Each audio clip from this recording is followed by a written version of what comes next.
Record eating, but like this intro, just her eating. Alright, end video.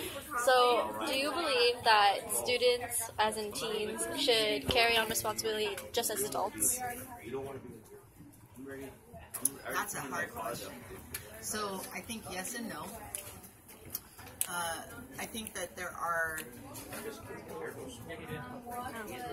there's an expression called adulting, where everything that we do is like constant responsibility, and we don't have any, like, we have less freedoms, we have less ability just to live and just to do whatever we want. And so a lot of adults make smart mouth remarks about adulting and how it sucks.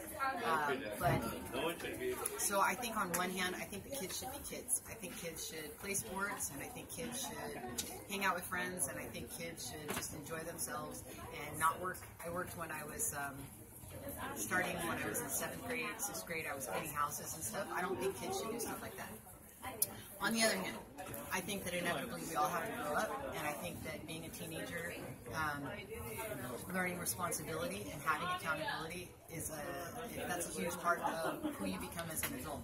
A lot of high school students, if they slack off in high school, they slack off as adults. So I think that it's yes and no. Yes, I think that kids should be kids and enjoy themselves, but no, I think that definitely kids need to have responsibility and accountability, and they need to grow in balancing responsibilities as youth in order to be able to do it.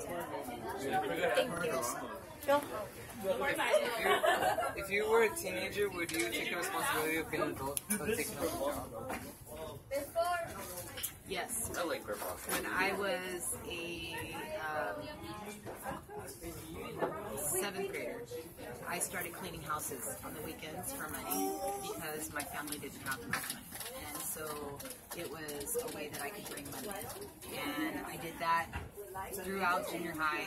I did it as a freshman in high school, and then when I was a sophomore in high school, I got a job at Washington and worked. The problem with it is that now, as I regret working so much as a youth, because I feel like in some ways I was so concentrated on getting a job and having adult responsibilities that I never got a chance to be. So, although I think it's a good idea, I think that I worked in excess growing up, and I don't want my sons to. Do you think parents think they got full control of their teens? I think that's a complicated question, okay, because on the one hand, I think parents put up a good front. I think a lot of us feel like we have no control over our teens, but we're really good actors and we can BS it pretty well. And so they think that we have control when we don't. The second thing is that parents don't want to screw up. And we feel that like God gave us these kids, and these are our responsibility to help them to have good lives. And so some of us, myself included, are control freaks with our teens because of the fact that we don't want to screw up and then forever be, it was our fault that they weren't successful. That was deep.